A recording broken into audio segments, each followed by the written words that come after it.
We need to see him. He's clearly got far too much money. I'd like to introduce Ted Leith from Ulster University, our next speaker, who's going to be talking about doing information security on a shoestring.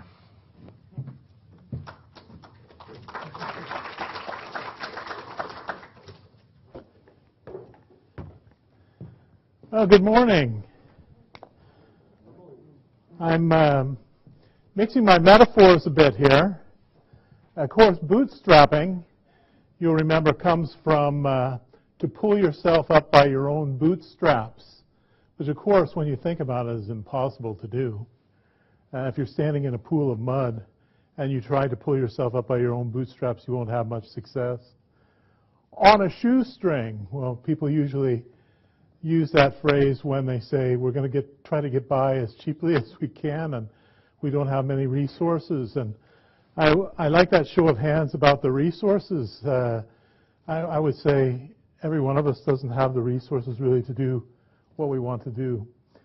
But anyway, it was referred to earlier by Nigel about standard information. And one thing I can say is you won't get standard information in this presentation. It's geared as a bit of a case study and a bit of tools which may be helpful to people in infrastructure. One thing, I kind of fell into this job about 7 years ago. And I had been a frontline technical support person managing infrastructure and a support team for academic computer science for 25 years. And I had a bit of a falling out with my management, truth be told. And I was offered this job in the enterprise. Hey, we have identified we need an information, or NCC has identified for us, we need an information security manager. How'd you like that instead? I said, well, I don't know anything about it, but that's okay, I'll give it a try. So that was 7 years ago. And one of the most important things that, for me, that I hope will be useful to some of you is that information security is the job of everybody in the organization. It's not your job. It's not my job. Matter of fact, that helps me sleep really well at night. I sleep really well. We're a university, the largest unitary university in Ireland, and we have, I think, between 25 and 30,000 full-time equivalent students. 4 campuses spread over 70 miles in disparate parts of Northern Ireland. But I sleep perfectly well, knowing that information security is responsible of everyone in an organization. An information security management system, ISMS, assists in the management of information security activity. So basically, I don't make information security, I only help manage it. And I'm on a wonderful team of one person dedicated to this task. So of necessity, as they say, necessity is the mother of invention. And so hopefully the issues that I want to cover here are the ISO standard and the value of not only the 27001 document, but also the 27002 document, which is very, very helpful. And I'd like to stress that. And then we're going to talk about the scope, statement of applicability, which, as an old DNS person, I always get mixed up with start of authority. That's the way. But statement of applicability for ISO, and applicable risks and controls, management buy-in and support, policy development and review, and developing a master information inventory. This, I feel, is so important, the master information inventory. I could be totally wrong. As a matter of fact, there are probably a lot of people here who know a lot more about this field than I do. But I've found it in practical terms very important. And then software tools that I found very helpful as well. Now, you don't have to write these things down necessarily, because they're going to be, well, they already are at this site online. So tedleaf.org/UCISA/ and there are links to the software and some documents that we've produced as well. Now, the very first thing that I can suggest to you is get yourself a copy of ISO 27001. Now, I've heard the standard referred to as 27000, 27001, but anyway, you get the idea.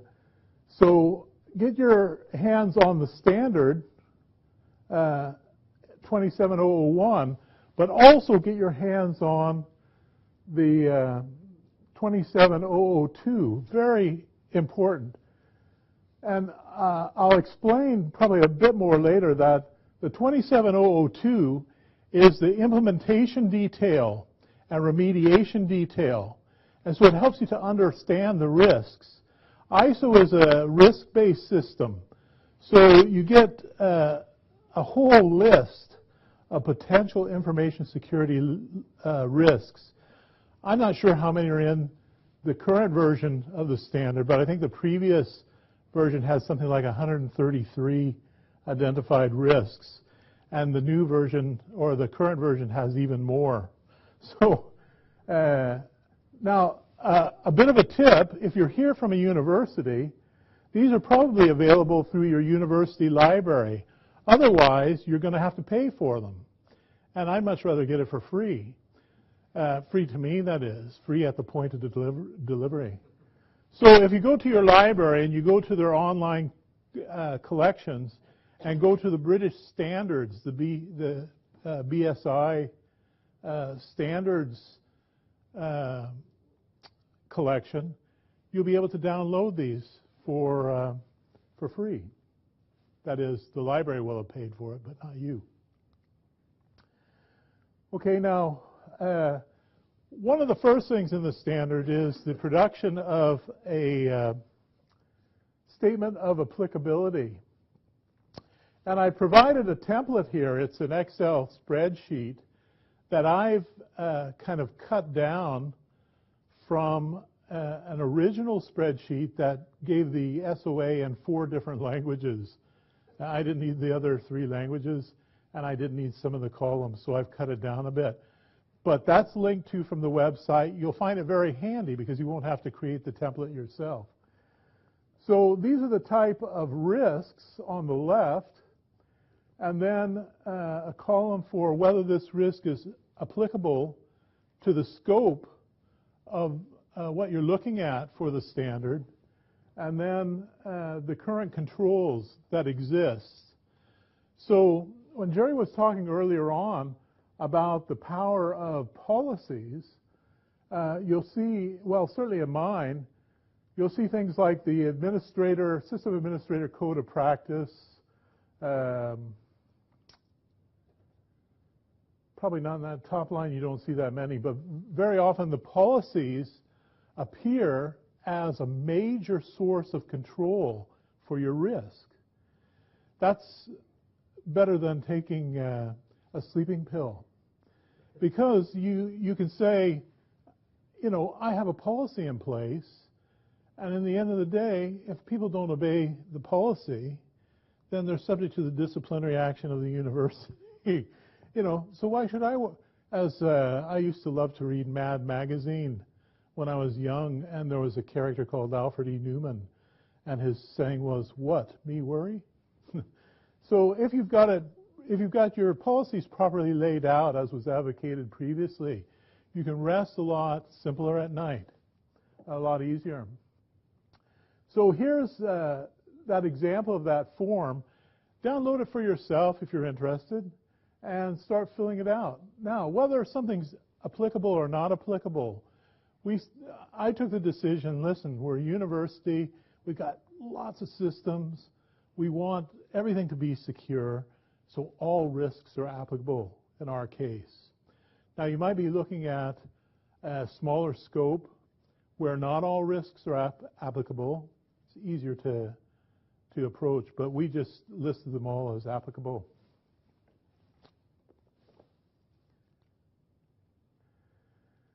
Now, the standard wants you to have management buy-in.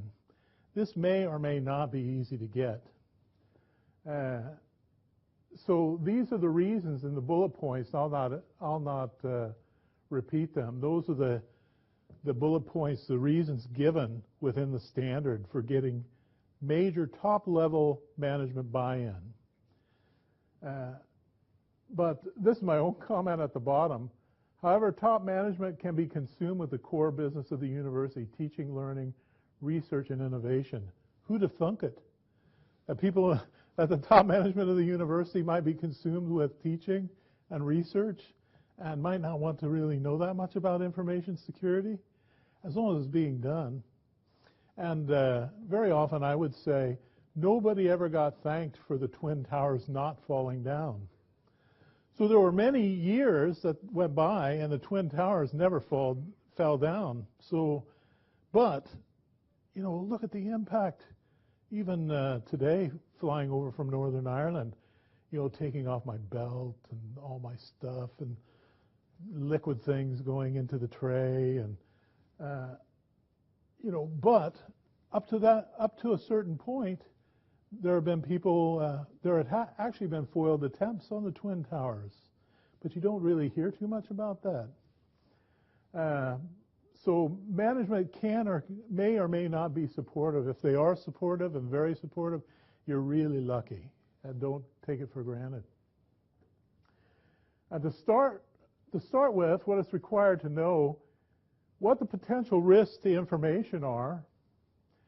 Now, we maintain not only a statement of applicability, but also a homegrown risks list of things like, it was mentioned about port 23 earlier on. We had one about FTP. You know, we don't allow FTP and we don't allow Telnet. Why not? Because unencrypted text, you know, you're authenticating an unencrypted text over the network. That is old FTP and old Telnet.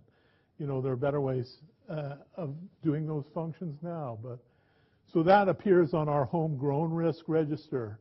And then it might be equivalent to what Jerry was talking about technical implementation. Our homegrown risks are a little more esoteric to us.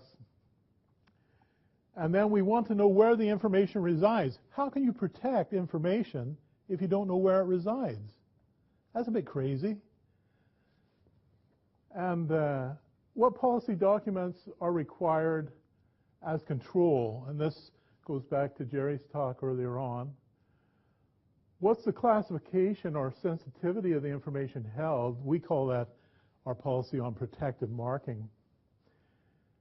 Now, the information inventory, I kid you not, takes a lot of effort to maintain it, particularly in a devolved environment where you've got people in departments doing all kinds of mad things, you know, as was mentioned previously, for the best of reasons, or maybe not the best of reasons.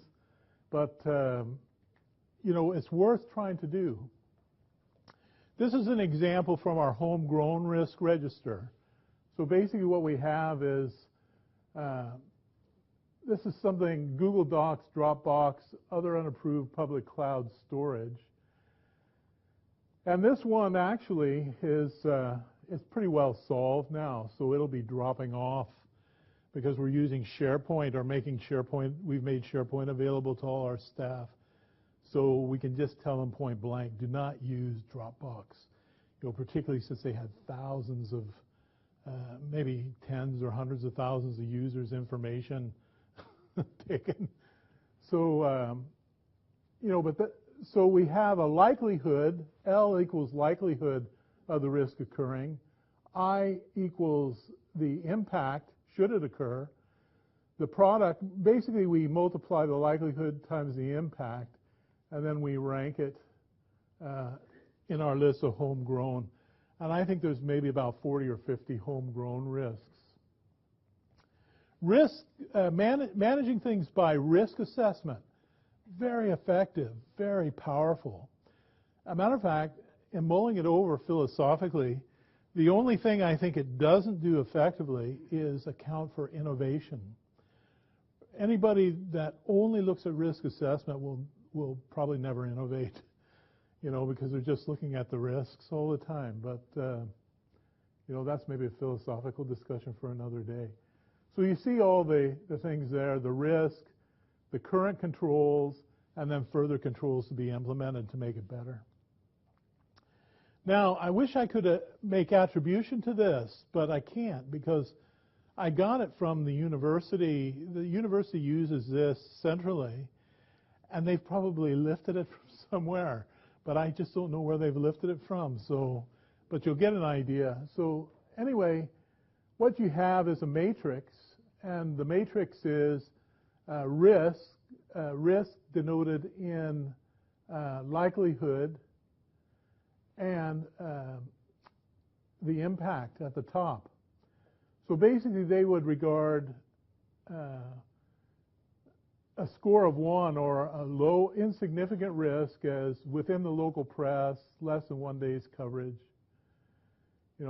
Next one, regulatory concern, local press, 7 days of coverage.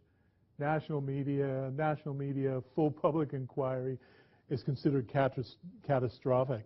Now notice these don't have anything to do very much with IT concepts, but in terms of the organization, these are the risk criteria for them.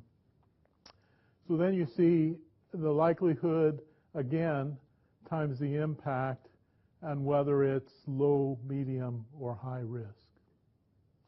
Now, if you can find a better matrix than this, I would advise you to, because this isn't great. It's not very granular. It does a job, but I'm sure there are much better ones that exist. Now, this is an excerpt from our information inventory. Now, our particular information inventory is broken down into 4 separate worksheets, and we have what we call systems and services. So those are probably more conventional hosts and services. Then we have file stores, that are just online file stores. Then we have web directories. Then we have web virtual hosts. Each of those is what we would call an information repository. So I've put up on that website the schema for our information inventory, if it's of any help to you. So in the schema, if you look along the top line, you'll see things like the system and service, description, the department, which is in color as well. The department, the system manager, the reporting unit, usually a faculty, or a large organizational unit, and that's in color as well. The system owner, the supplier, the server URL, or fully qualified domain name, IP address, room, campus, sensitivity, risk impact, risk likelihood, whether or not it has a recovery plan, what the type of it is, the sensitivity. Over on the left, that is the classification of the information. Now you'll see a lot of blank spaces here. Why? Because it's really difficult to get information from people. But we just keep, one thing I'll mention that is very much my personal theory is that of iterative development and repeating. And if you remember the Deming cycle, you plan and you do and you act and you go back and you do it all again. And that's, over time, you can start building up those blank areas and it starts to fill out a little bit more. So you have password standard, whether it's compliant with our password standard, the interface, backups, the frequency of the backups, user management, hosted by the IT people. Last time the system was vulnerability tested. Last time we had a disaster recovery walkthrough. Whether the system is designated as critical or not, and then any notes on it. So that whole schema is in there, and you can pick and choose. Please feel free to copy anything that you find here, if you're interested. Now, another thing that we did is we introduced what's called a System Information Assurance Project Checklist. So whenever a new project is started, and now whenever a new VM is created, we say we want this form filled out. And basically, it pretty much just conforms to the information inventory. So it's like Tom Sawyer painting the fence. We want people to give us the information, and then we'll put it in the information inventory centrally. Now, I got a bit scared when Jerry was presenting because I thought, Jerry's going to take a lot of my stuff, and what am I going to have to talk about? But this is, I think, kind of along the lines that he was talking about. And what we have at the very top level, above the dashed line, are those policies, those top-level policies that require the approval of the senior management team. And then we review those every 2 years. Then below, we have the policies that the IT department maintain, and we review those every year. And there's a live link to that on that website as well. Feel free to copy or steal whatever is on there. It's no problem at all. Of course, the ISMS documents, we don't make them generally available. But everything else at the moment is classified as open.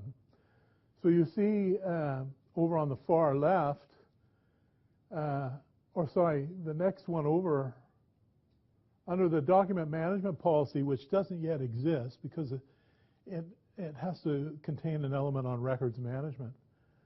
We have the protective marking standard, which has 3 classifications: open, protect, and control. We have record retention and disposal schedule, which took ages to write. And we took, there's a very helpful document by JISC. It's very old now, but it is their record retention schedule by function, not by department. And that's what we tried to do initially, is go totally functional. And also their business classification scheme. Now, it's very long in the tooth now, but the nice part about it is it contains the authority for, what's the term I'm looking for? Anyway, the compliance authority, the statutory compliance authority, which is great for things like the use of asbestos and how many years you have to keep records on that, and if somebody trips and hurts himself, how many years you have to keep records on that. And basically the break-off point for Data Protection Act covered documents is 6 years. But anyway, that's all up there if you want to take a look at it. So, information security is the responsibility of everyone. Even if you're not going for certification, which we're not because, not in my lifetime anyway. Policy documents are effective, risk controls, good information inventory can be a cornerstone, and these are inexpensive tools. In the last 5 minutes that I have, I'm going to talk about the inexpensive tools that have really helped me. First of all is one called Nmap. It's brilliant. And lots of scripts, so you can do things like, I did an inventory on our SSL, TLS certificates, and man, are we a mess. But I suspect we're no worse than anybody else. So it was very worthwhile to do. You can see what ports are open, search on a particular port, etc. Really good. Now, if you don't have a certificate management software, I found using this, DigiCert, which is a commercial organization, they have a tool that'll kind of inventory your certificates, and then they go upstream to DigiCert. Now, DigiCert keep a database, and it's like getting a birthday card. Every time your certificate's going to expire, they send you an email like this, and it tells you, oh, your certificate's about to expire. Of course, they want to sell you a certificate. That's why they're telling you. But we use a JISC certificate issuance. But it's great to get all these birthday cards, and you don't have to do anything. It just reminds you when your certificate's up. It's kind of a cheap man's way. This is a shoestring part of my talk. We do penetration testing with Nessus, and this is a sample output from a machine that's not so good. It's got critical risks, it's got high risks, it's got medium risks, and so on. OpenVAS is a free open source vulnerability scanner, and if my memory serves me right, OpenVAS or VAS and Nessus were from the same source originally, but they branched out. One's commercial, the other is generally available, open source. And Kali is a Linux distribution specifically tailored to information security. I use it, but Nessus works really well for me. I just do basic scans primarily. As was mentioned previously, the UCISA information security training or information security awareness. This is ours. You pay, I think, £300 or something, and you can customize it, and that's what we've done. Really worthwhile. This is a copy of our staff information handbook. So every October, I write to staff and say, listen, the handbook's linked to here. You need to know it. And basically, this is an abstract, very small abstract about where information security policies touch our staff. And so it's pretty short, and copies available on the website as well. The power of gap analysis in the remaining 2.5 minutes I have. The power of gap analysis is brilliant. You take what an expert says you should do and what you should have, and then see how your institution matches up. And what we've used for gap analysis are, we got a consultancy with Ward in Dublin. The top 20 critical security controls, formerly known as PRINCE, formerly referred to as SANS 20 critical security controls, consensus audit guidelines. The UCISA best practice has been very helpful. And Cyber Essentials, which is available, we got it for £300. It's not really appropriate for universities, but it's required for government procurement. And it's good to see what they think about you. And it costs us £300 plus VAT, £360. But a vendor said they would have charged us £7,000 for it. But anyway. Now, Microsoft Office 365 tools. We've got workflows. For firewalls, we use this thing called Server Connection Application Form. And where before it was a whole hassle with paper and everything, we moved it online into a SharePoint workflow. So anybody in the university can request a firewall rule or a firewall exception.